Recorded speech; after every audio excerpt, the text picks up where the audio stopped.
Welcome to Purpose Project. I'm your host, Leslie Pagel, and this season we are exploring the role of purpose in the workplace, how purpose shows up across different roles, industries, and organizations. Our guest on the show today is Jill Canada. Jill is a sales leader in healthcare, and she brings a fresh perspective on success, leadership, and purpose. We dive into how purpose fuels performance and the importance of being genuine and authentic when it comes to living out our purpose in our lives and in business. Let's get started. Jill, thank you for being here with us on Purpose Project. I'm really looking forward to having a conversation about how purpose shows up in the workplace. Me too. Thanks for inviting me. Absolutely. Before we dive into the topic of purpose at work, let's get to know you a little bit. Tell us a little bit about yourself, both personally and professionally. So personally, I am married to my college sweetheart, Andy. We've been married for 20 years. We have 3 wonderful kids that are age 17, 15, and 9, 2 girls and a boy. And, when I think about my personal life, we'll get into professional next, but what's the title that's most important to me? It is definitely being a mom and also a wife. But that's more important than senior executive at any organization. And that is, what my world revolves around. And then outside of my direct family, also an aunt and a daughter and all of the other things. And when I think about friends, I really choose to invest in a small group of people, but be able to support and love and put the appropriate time and attention in them, which means sometimes a smaller circle, but people that I can truly show up for. But if I think about what is core to me as a person as well, I just believe in not investing in relationships equally and to be able to invest fully in certain relationships that are very meaningful to me. So that's a little bit about me personally. And then professionally, I am with a startup now. It's my second company that is a startup, but also spent some time in Fortune 100 companies. So done both the large company, large strategic, and startup environment, and then always as a salesperson or commercial leader. Okay, nice. So I heard a lot of love and care for the people in your life that are close to you, and working in a sales role for a variety of size companies. Yes. Love it. Thank you for sharing that. One question I ask everyone on the show is, do you have your own life's purpose? And if so, what is it? So when I think about purpose, I think about things that are, a long-term goal, and usually tying to passions or strengths that the person may have. So if I were to say a life's purpose for me, I want to first say this is aspirational and not something that I am perfect at, but something that I am working on because it's very important to me. And that is the concept of being a lifter, not a leaner. Now, you may not have heard this exact terminology before, and so I'm happy to define it. Love it. Starts with a poem by Emily Wheeler Wilcox about lifters versus leaners. So let me describe what each of them are and then can explain why it's part of my purpose. So we'll start with the negative in this case, which is the leaners. So the leaners are the people that are if you take a sports analogy in a bike race, they're the people that are always drafting behind someone else and then never taking their turn out front. So in that specific analogy, it is harder to be the one out front breaking the wind. It is a lot easier. So you can go the same speed in a bike race with less effort if you are the person drafting behind that person out in front. Right. So if you show up 100% of the time as the one drafting and never as the one leading, that is a leaner. There also, I'm sure there are people at some point in your life you've worked with, either professionally or personally. There's someone that's a constant victim. So these are the people that leave you feeling worse than when you first interacted with them. Or someone that has a use for you. They come into your life, they pop up when they need something, and never really with that offer of what can they give back in return. Mm-hmm. So that's to the negative side. Unfortunately, there's more leaners than there are lifters in the world. Generally, we see some of these behaviors a little more often. So what's a lifter? So a lifter is someone in the business world that's going to show up and they're going to shoulder the weight of themselves and then also others around them. They're going to take more accountability than others around them. They're going to go out front. In the world of startups, sometimes you just have to jump in and lead before success is guaranteed. Thinking of in a meeting where are you the person that sits back and waits till someone presents an idea and then the most senior person in the room weighs in either with their pleasure or displeasure with the idea? Is it that person you jump on liking or not liking the idea after the most senior person in the room has spoken, or did you take the lead and, take a stand? Yeah. Or are you the one in the arena getting a job done and playing the game, or are you the spectator in the stands judging and critiquing what those playing the game are doing? Mm-hmm. Or I think of it as really a chef or a food critic. So in a past business, we talked about this of, hey, we have no shortage of food critics around here. There's plenty of people to talk about what's wrong with a deal and why it has hair on it and what's imperfect about it.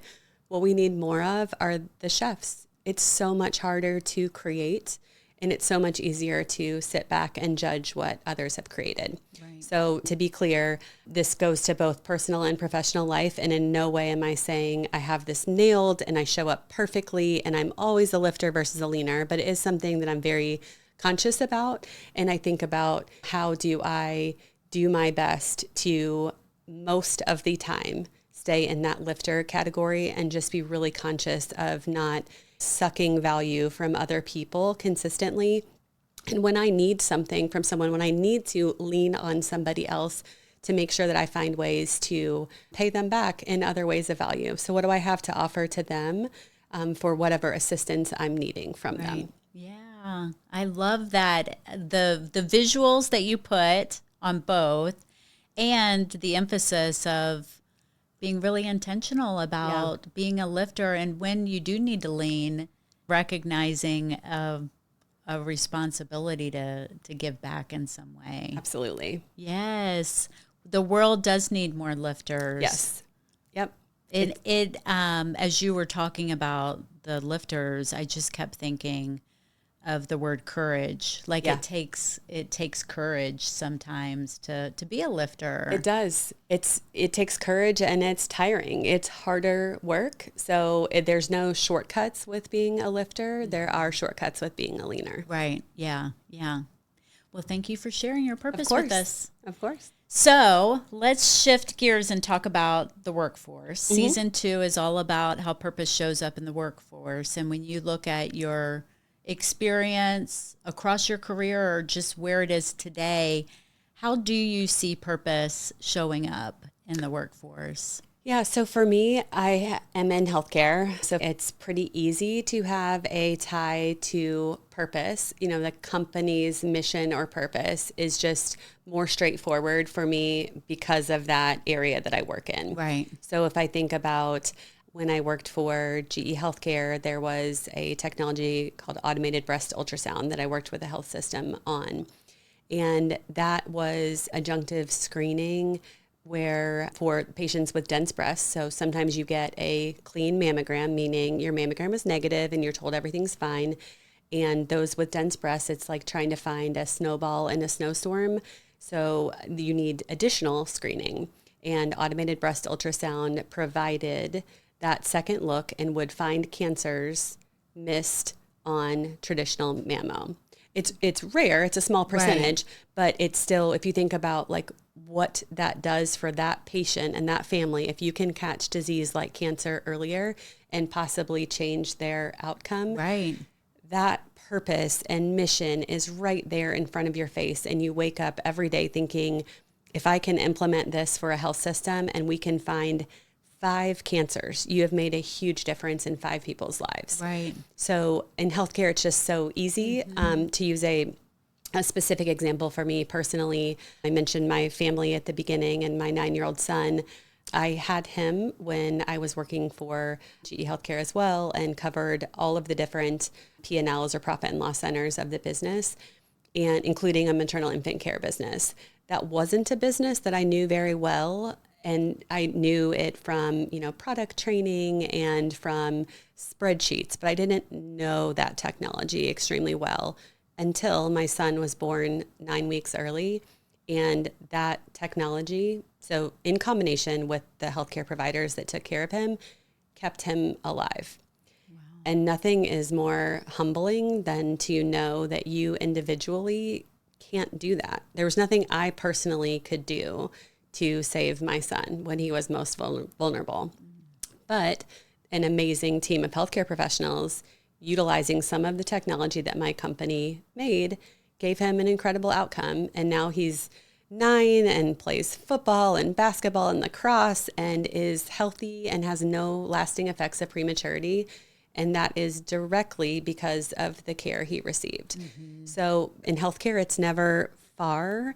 Patients are always top of mind. Mm-hmm. So I'll never think about that business in the same way. And it really came to life, and I'll never forget the patient experience. So in other technologies I've commercialized since then or worked on since then, I may not have that same personal story, but I always think about what we're doing and how it relates to that patient, and how are we solving a problem for caregivers, how are we making that patient's life or experience better.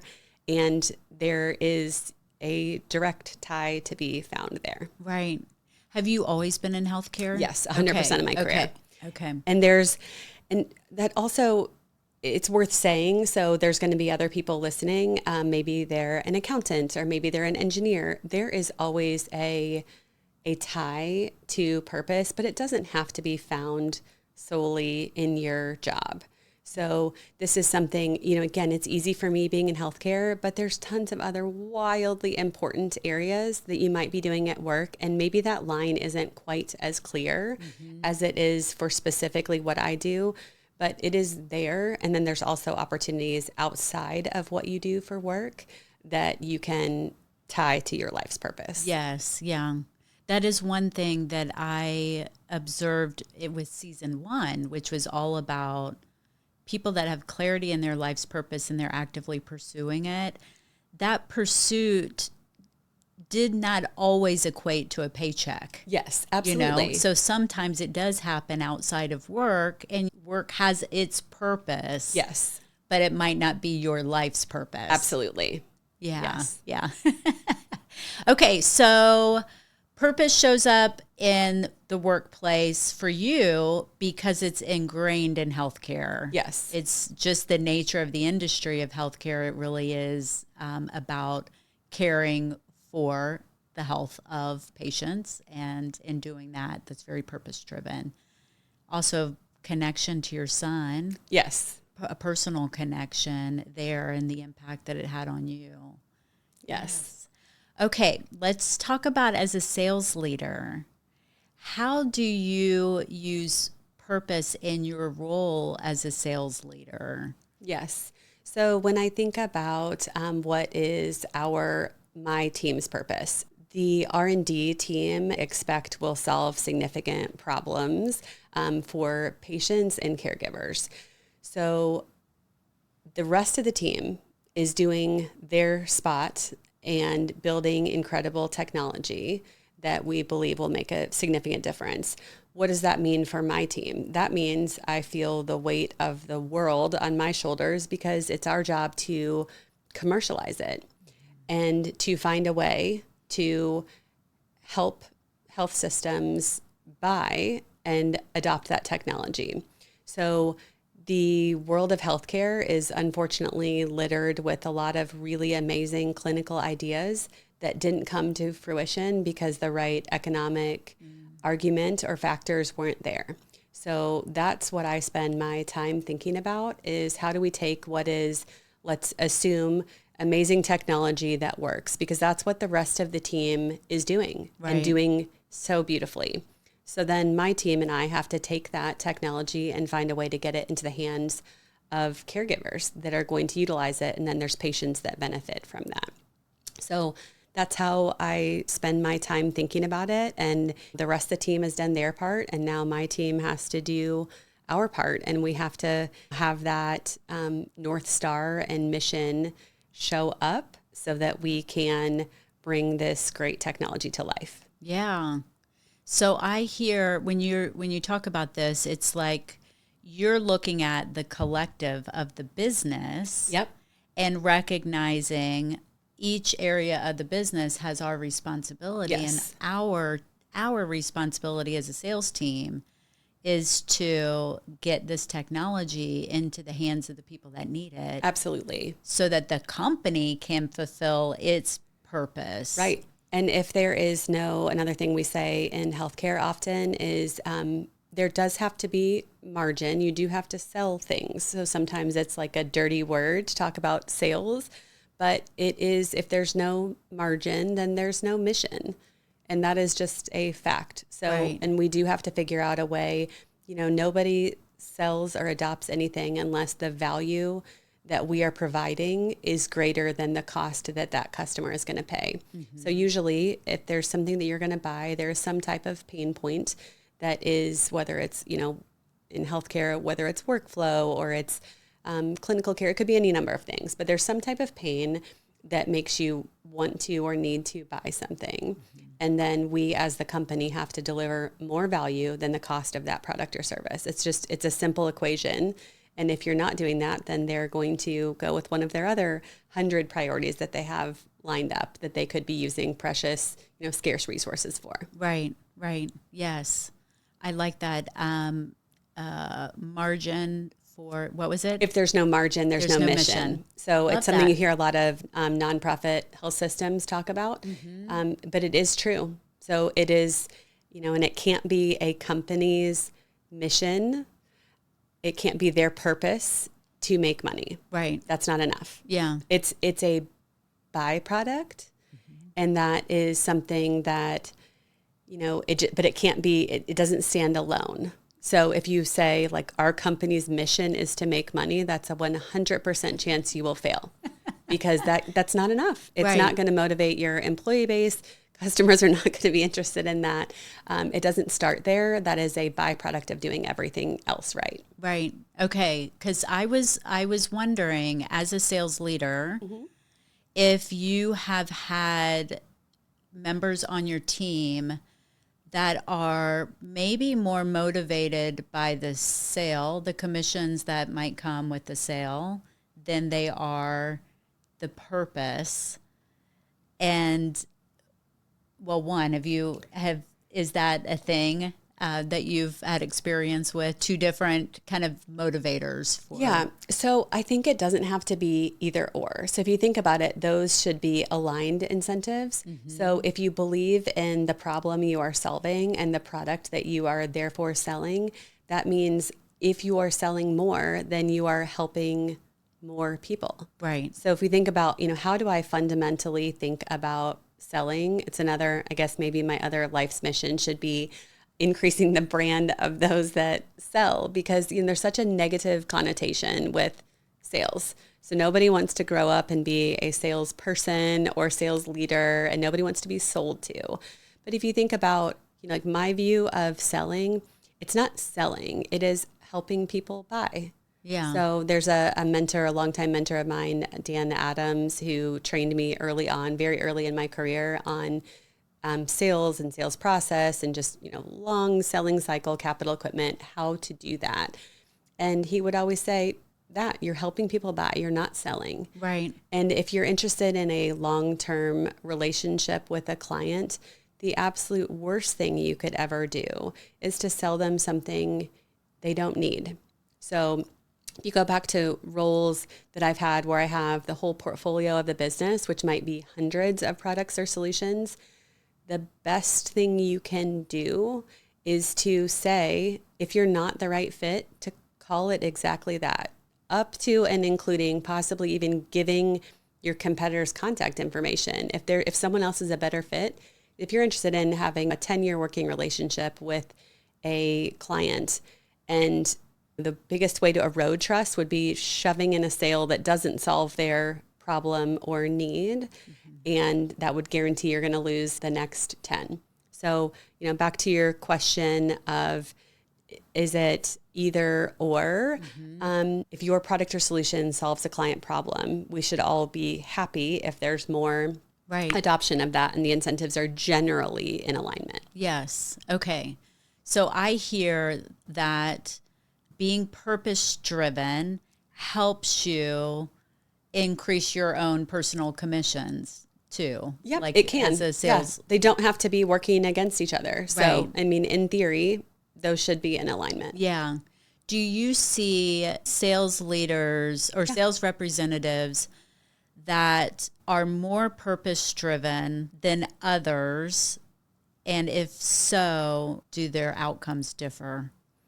So I think there is a higher percentage in healthcare. And again, I've only been in healthcare. Right. But most that I work with in healthcare are really committed to whatever their solution is. And they have that patient impact as a North Star. Yep. So I do see a strong tie to purpose in healthcare sales. Okay. So I'm definitely hearing healthcare. It's just purpose is a part of the business. It is, in my opinion. Because of that, are there programs or communications or initiatives that you or the business works on to help people connect to purpose or to remind them of purpose? Or do you have to do those things?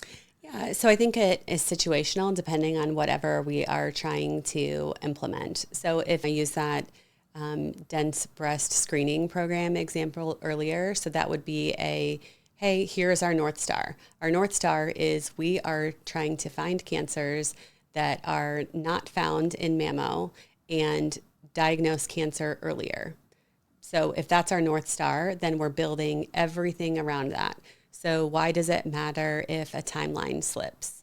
It matters because someone might have come in that day that just had the mammo screening, that doesn't have additional screening, and maybe you didn't find their cancer. So that just becomes existential. Right. So if you really believe in what you're doing, then everything else follows from there. And a delay in that project timeline isn't just a simple delay. It is, you are delaying what you set out to do, and that matters.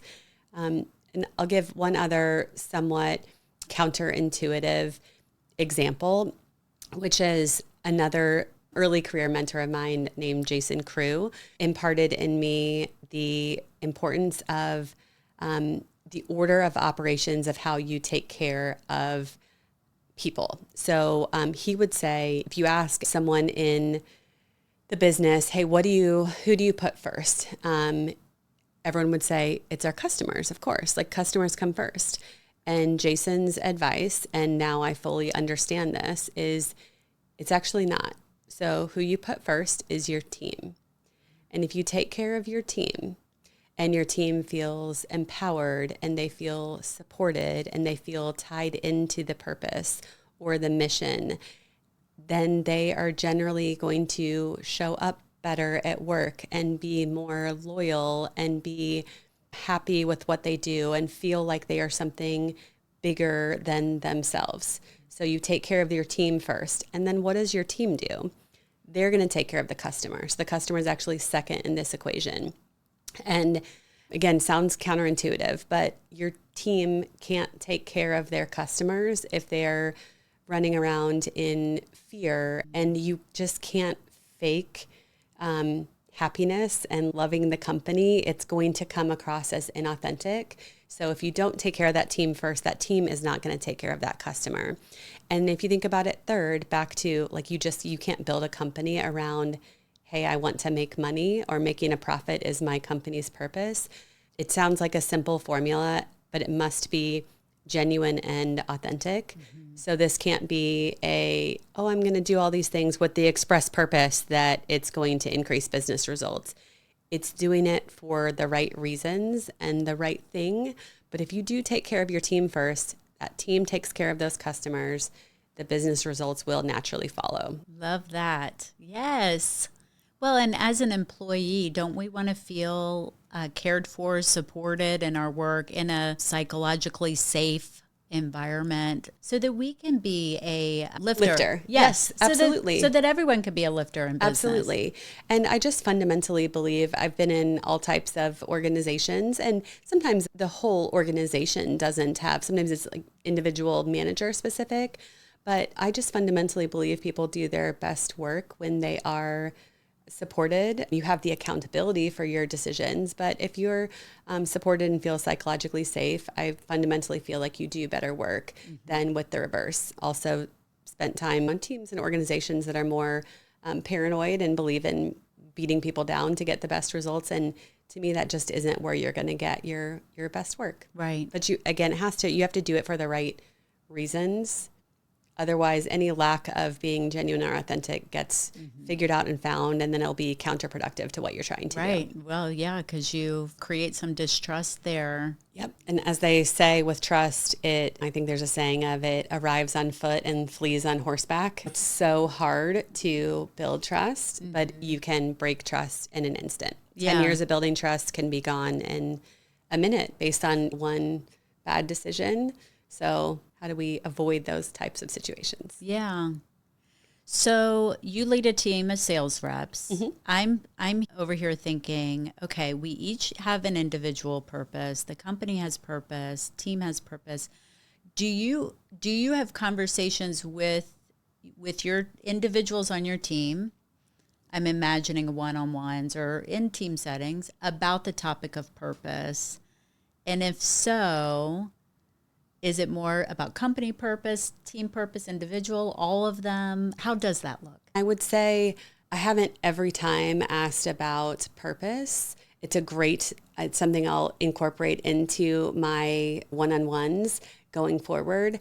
But I have always thought about how to individually manage employees. And so I'll talk about a different way that shows up in the workplace. And that is making sure that you're helping them with their career in a way that works for them and not in what you assume works for you. So there is just other terminology that I really believe in. So Kim Scott is an author that talked about rock stars versus superstars, and I won't go into it too much, but both very high performing individuals. In her words, a rock star is someone that is perfectly content in their job. Their life purpose may be outside of their professional life. So maybe they're a customer service representative by day and they are the best one you have in your company, but maybe their life purpose is to sing opera and that's what they want to do. And so the best thing for them is to be able to do their job, do it incredibly well. And maybe they want to leave at 5 o'clock and go home and they want to practice opera because that's what's meaningful for them. And that is their life purpose.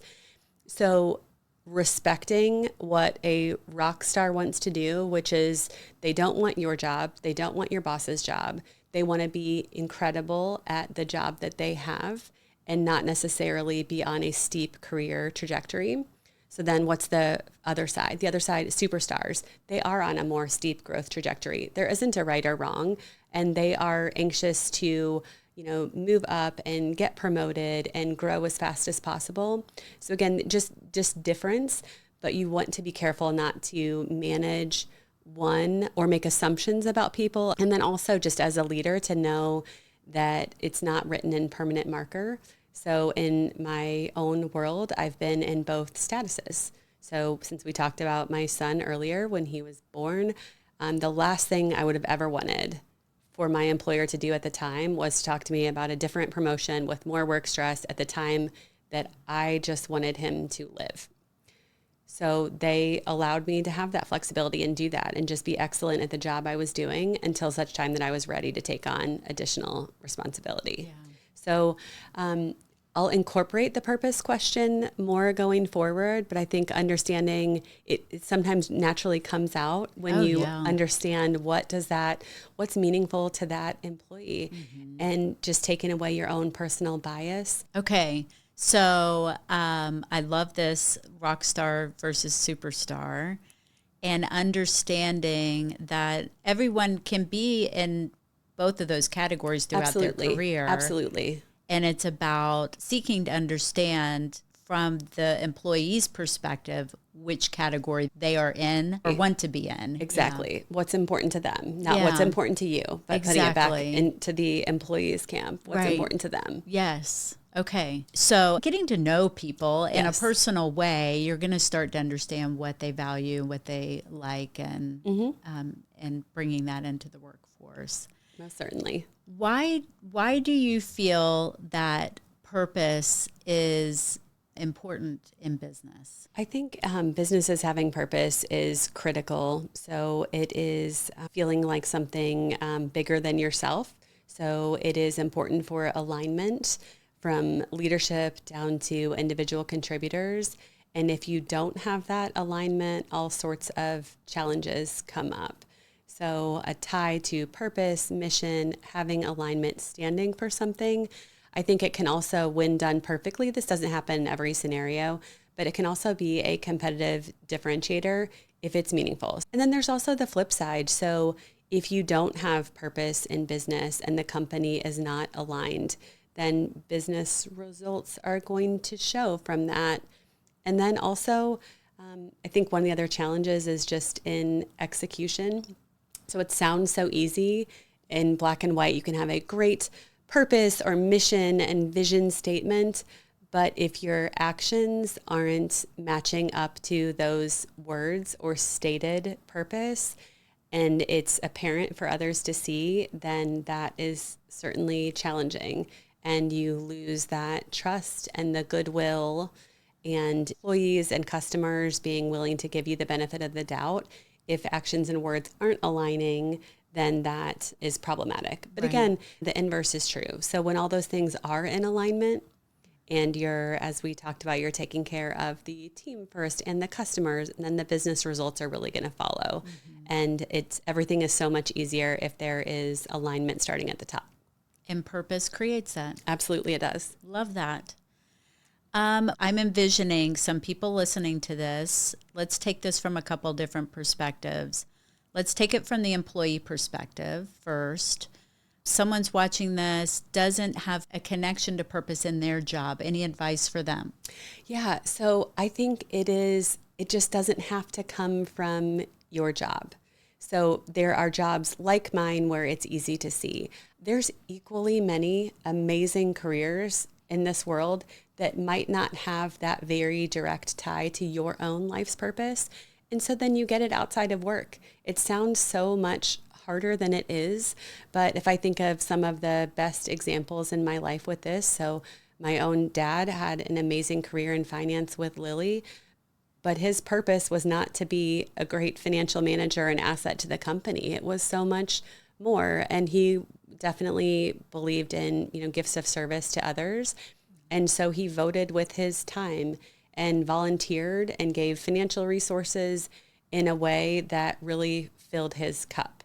So you can't pour from an empty cup, as they say, but sometimes people feel like their job has to provide everything, including their purpose. And I think it's almost easier when those aren't so inextricably tied, because the other thing is there's going to be job changes. And sometimes those job changes are involuntary. Sometimes you lose a job.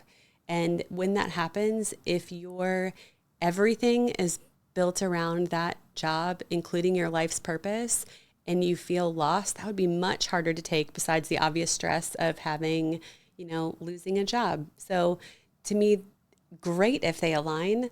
I don't think it's that way for the majority of people. So don't not choose a career, or don't stress out about or leave a career. If your day job doesn't provide that life purpose fulfillment, there are ways to get it outside of work. And honestly, when I think about the ways that I volunteer in my own time outside of work, it's doing things completely different than my day job, which is fun and Yeah. healthy and energizing. So doing things like volunteering in the children's ministry at church, that's so different from my day job. But if I were a teacher, that may not be what I want to do because it's what I do all the time. Right. So they might want to volunteer on the production team and do something completely unrelated to use a different skill set than they do in their daily life. Love it. Okay. So you don't need it in your job. You really don't. You Yeah. really don't. Yes. Okay. So that's the employee. What about from a leader's perspective, leading a team? Any advice for bringing purpose into the team dynamic?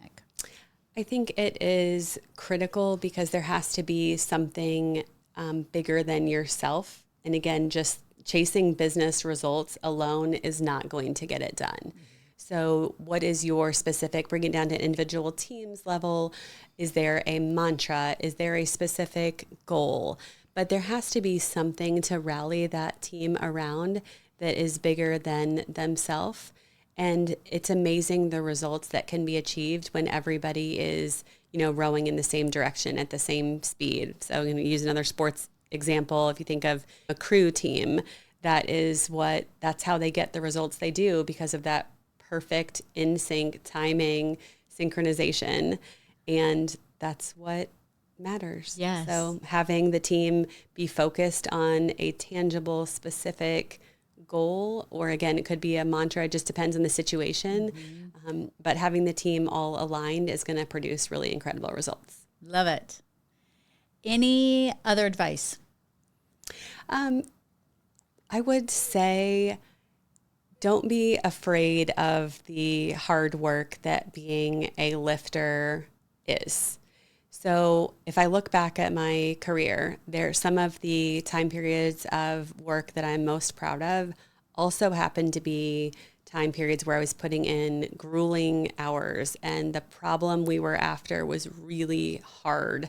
And there were headwinds and there were so many things that were difficult.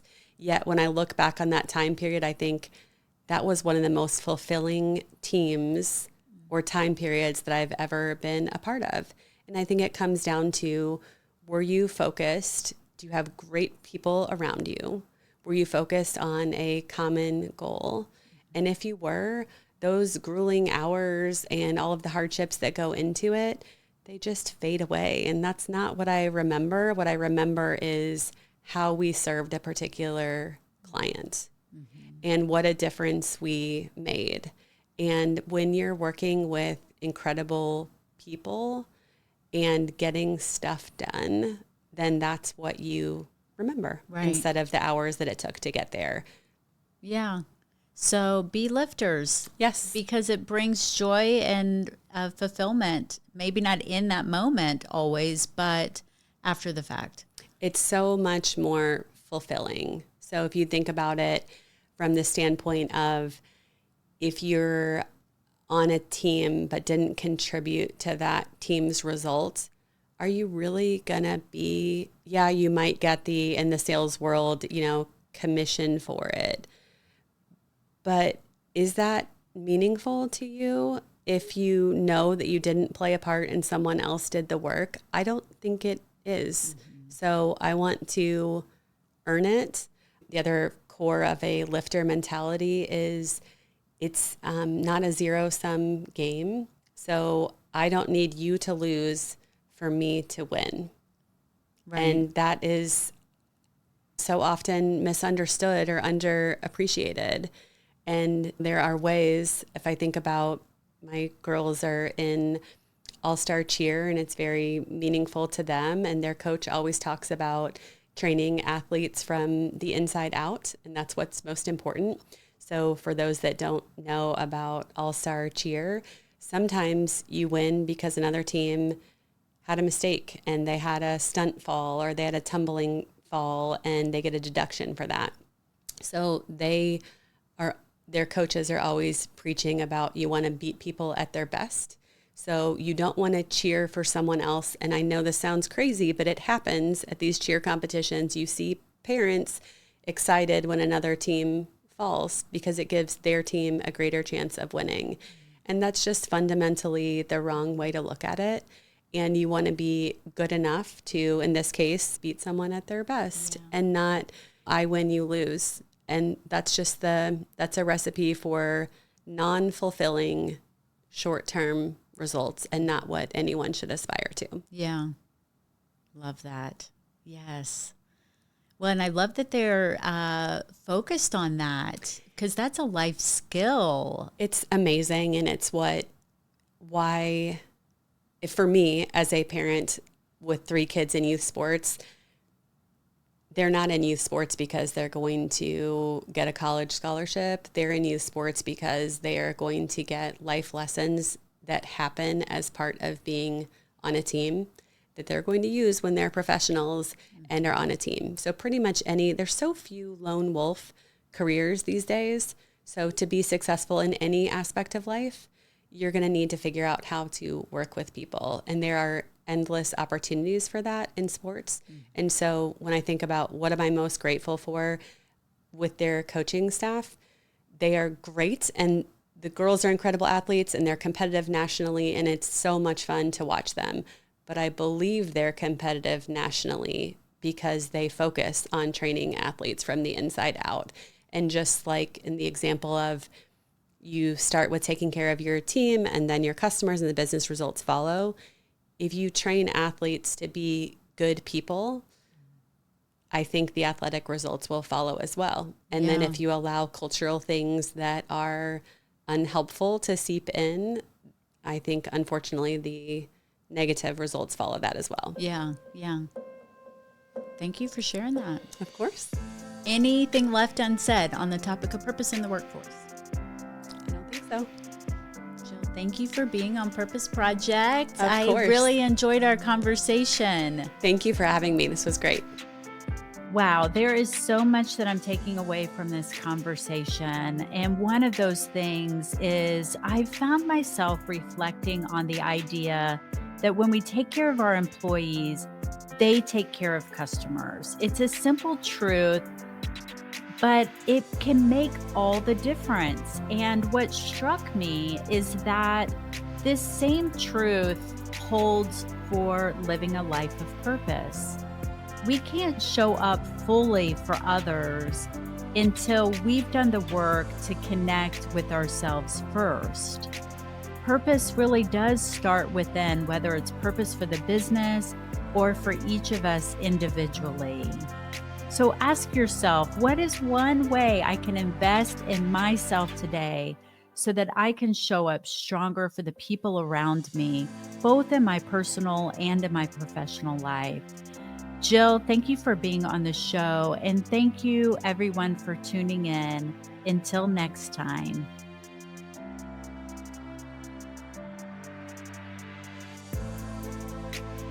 Purpose Project is brought to you for education and for entertainment purposes.